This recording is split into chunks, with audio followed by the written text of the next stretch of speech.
자, 최근 증시 너무 수직으로 급하게 올라서 더 이상 힘을 받지 못하고 있는데 단순하게 차트만 보더라도 여기서 주춤거리는 게 이상할 게 없는 차트입니다. 그냥 단순히 쉬어간다는 생각을 하시면 되겠으며 엄청 크게 빠질 거라는 걱정도 많으시겠지만 현재 증시의 거래대금이 많이 붙었습니다. 이런 지루한 시장보다 훨씬 더 많은 거래대금이 붙었으며 많게는 4배까지 지금 거래대금이 늘어난 상태이기 때문에 3월 폭락장처럼 말도 안 될 정도로 빠지는 것은 현재 단순히 거래대금과 차트만 봤을 때도 정말 힘든 일이라 생각하며 그 정도까지는 걱정이 되지 않지만 그래도 최근에 더 이상 바이오 종목 쪽에서 묻지마 상승이 나오지 않으니까 종목들의 힘이 빠지고 불확실한 시장이 지속되고 있습니다. 똑같은 매매 방법을 사용하더라도 시장 상황에 따라서 효과가 달라질 수밖에 없으며 하락장에 익숙하지 않다면 증시 안정화까지는 잠깐 몇 퍼센트 먹으려고 욕심 부려서 이런 불확실한 상태에서 들어가는 것보다 안정화되고서 들어가는 게 가장 좋습니다. 제가 이런 3월 시장에서 살아남으면서 수익까지 낸 매매 방법은 정말 단순합니다. 시장이 괜찮을 때는 신고가 또는 추세 유지되는 종목들 위주로 오버나잇까지 병행하면서 수익을 극대화시킬 수 있지만 하락장에서는 그런 종목들이 전부 다 무너져 버리기 때문에 이런 황금선 아래 시장에서는 당일 또는 최근에 거래량이 몰리면서 집중받는 종목들 위주로만 짧은 매매를 합니다. 자, 그럼 현재 시장에서 어떤 종목들이 주목을 받고 있는지 하나씩 살펴보겠습니다. 우선 시장에 모든 관심이 쏠린 종목이 빅히트란 종목인데 데드캣 바운스라고 들어보셨을 겁니다. 이렇게 관심을 받는 종목이 단기간에 급하게 떨어지게 된다면 좀 시간을 한 달, 2달 이렇게 장기적으로 잡아서 떨어지는 게 아니라 그냥 며칠 동안 이런 식으로 급하게 떨어지게 된다면 잠깐 튀어 오를 때가 있습니다. 이렇게 잘 나가던 게 단기간에 이렇게 쭉 빠져버린다면 한 번쯤은 튀어 오를 때가 있습니다.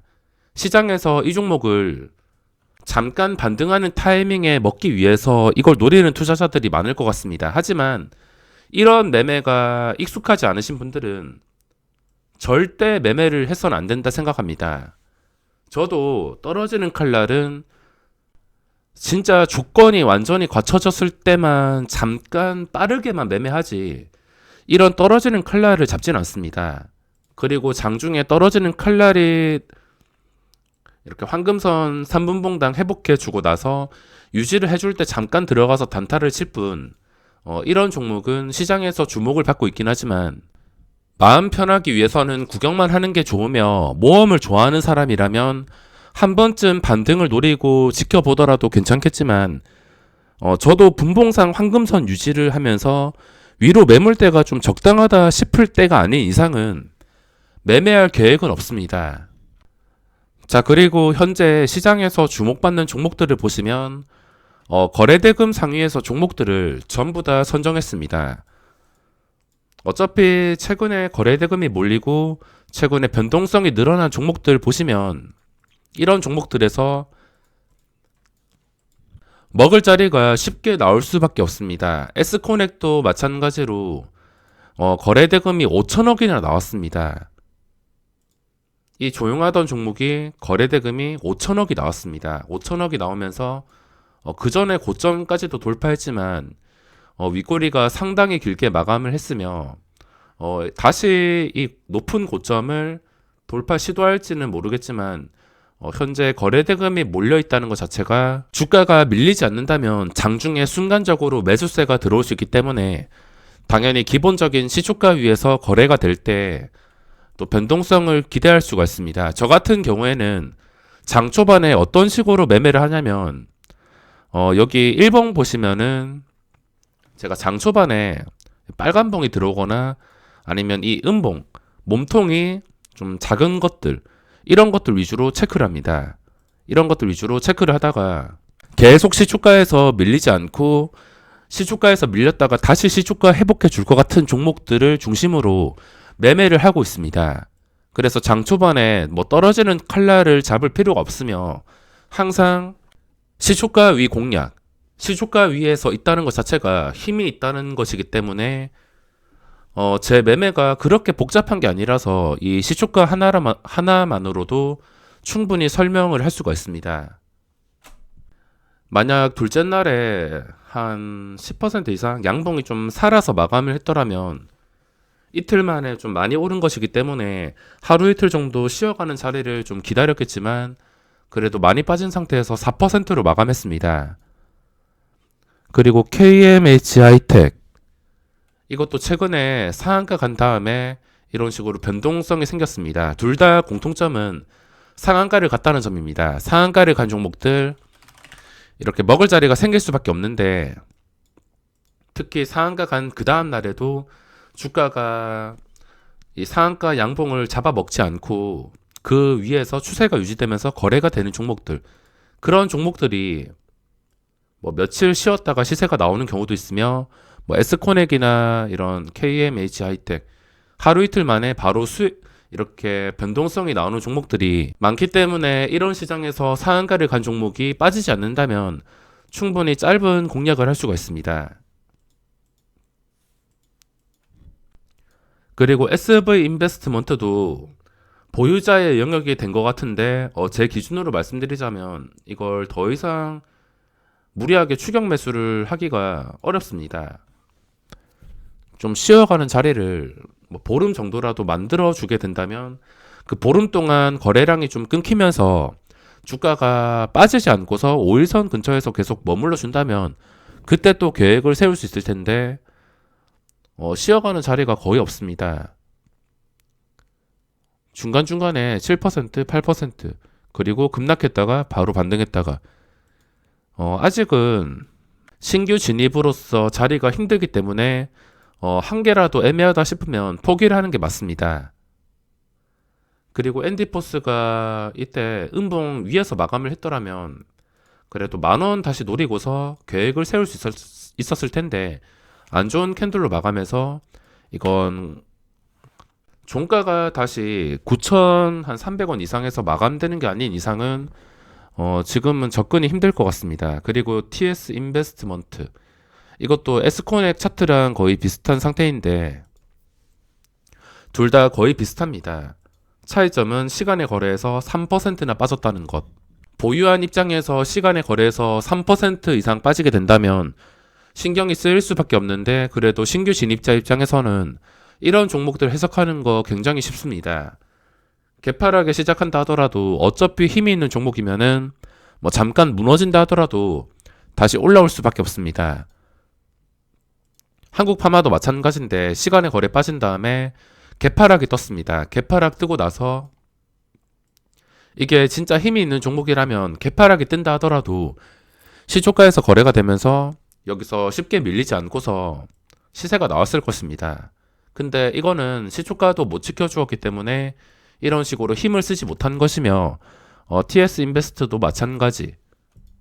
이 작은 종목에서 이런 거래 대금이 나왔다는 것 자체가 거래량과 변동성이 기본적으로 나온다는 뜻이기 때문에 장 초반에 꾸준히 관찰하다 보면은 빠지지 않는 자리를 통해서 먹을 자리가 생길 수도 있습니다. 근데 만약에 시작하고 나서 그냥 시초가도 못 지켜주고서 음봉을 점점 키워 나간다면 이 양봉을 잡아먹는 것이기 때문에 이런 종목들, 이런 차트의 종목들은 떨어지는 칼날이 되었을 때 잡을 필요가 없습니다. 최악의 경우에는 이 양봉까지 전부 다 잡아먹으면서 완전히 제자리로 돌아갈 수 있기 때문에 최근 급등한 종목들 떨어진다 하더라도 싸게 살 기회라 생각하지 마시고 떨어지는 칼날을 잡을 필요가 없습니다.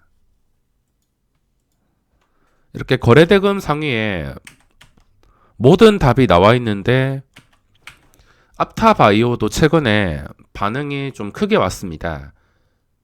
거래량 보시면 정말 크게 늘었는데 아마 며칠 동안은 이 정도 최근 이틀 동안 거래량은 아니더라도 평소에 비해서 평소에 10만 주도 안 나왔습니다.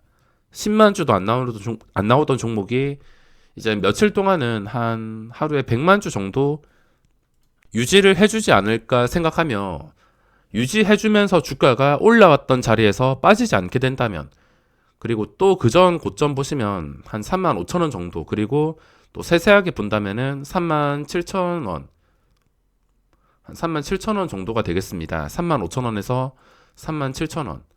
지금 먼저 중요한 자리는 35,000원이기 때문에 이게 빠진다 하더라도 이 자리만 강력하게 지켜주게 된다면 그때부터는 의미가 커질 수가 있습니다. 이게 금요일 시장에서 기관의 수급이 나갔습니다. 보시다시피 기관의 수급으로 인해서 목요일 시장 끝나고 시간의 거래에서 4%인가 올랐습니다. 시간의 거래 도중에 7%까지 올랐다가 곧버스가 1%까지 오르니까 시장 분위기도 안 좋으니까 그 7%에서 4%까지 내려서 마감한 것인데, 그 다음날 기관 수급이 들어오지 않고 이렇게 매도가 나오긴 했지만 들어온 투신이나 사모펀드 쪽에서 나가지는 않았습니다. 그리고 아래 꼬리 이렇게 달고서 반등했다는 것 자체가 일단 힘이 살아있는 상태이며, 보시다시피 차트가 정말 강력한 상태에서 마감했습니다. 이게 수급이 빠졌더라면 다시 거래량 읽고서 힘을 못 쓰고 무너졌을 텐데, 보시다시피 오전에만 잠깐 수급 나갈 때 잠깐 반응을 했을 뿐 그 뒤로 주가가 정말 안정적으로 마감을 했습니다. 강하게 지켜주었다는 뜻이고, 이게 주가가 거래량이 유지가 되면서 빠지지 않는다면 최근에 이오플로우 같은 종목처럼 신고가까지도 노려볼 수가 있는 그림이 나올 수가 있습니다. 자, 그리고 그 다음 거래대금 상위 종목에 차트가 지금 살아있는 게 서한이 거래량이 좀 크게 발생하면서 마감을 한 상태며, 그리고 한네트도 거래량이 붙어서 유지가 되고 있습니다. 하루하루 변동성이 나오고 있지만 이거는 자기들이 원하는 시간에만 이런 식으로 급등을 시킵니다. 이거는 초기에 잡을 자신이 없다면은 보시다시피 평소에는 거래량이 완전히 끊겨 있습니다. 자기들이 원하는 시간에만 맞춰서 이렇게 변동성이 나오는데, 이건 초기에 잡는 게 아닌 이상은 들어가기가 힘들 것 같습니다. 진짜 들어가기 위해서는 하루 종일 거래량이 유지가 될 때만 공략을 할 수 있을 것 같습니다.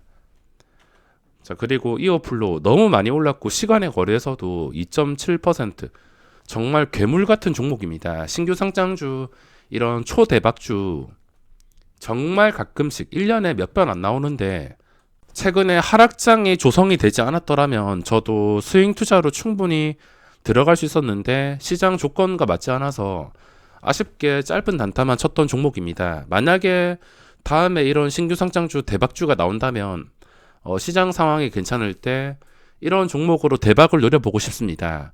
이미 많이 올랐기 때문에 더 이상 공략이 불가능할 것 같습니다. 그리고 옴니 시스템, 좀 아쉬운 점이 있다면 시간의 거래에서만 움직이고 있습니다. 그리고 외국인 단타가 또 들어와서 이 58만 주 그대로 나간다고 생각했을 때 주가가 영향을 받을지 영향을 받지 않을지, 그거에 따라서 방향이 결정될 것 같습니다. 만약에 이 58만 주 그대로 나가서 주가가 시초가 아래에서 한 3, 4% 무너지게 된다면 그런 거는 공략할 필요도 없습니다. 하지만 외국인이 나가고 있는데도 시초가 위에서 강력하게 거래가 된다면 그거는 외국인 이상의 힘이 있다는 뜻이기 때문에 또 공략을 할 수가 있습니다. 최근에 거래량이 붙은 상태며 최근의 고점들, 이때 고점이 2,930원, 2,930원 위에서 거래가 되면서 또 앞자리가 변하는 3,000원까지, 그리고 금요일 고점이 3,100원, 2,930원 이상 거래가 되면서 3,000원 이상을 좀 안정적으로 유지해 줄 때 공략이 가능하겠지만, 일단 이 외국인이 나간 다음에 생각을 하더라도 늦지 않을 것 같습니다. 자, 그리고 시젠, 이건 기본적으로 거래량이 달려있는 종목인데 최근에 수급도 나쁘지 않고 주가가 올라왔던 자리에서 쉽게 빠지지 않고 있습니다.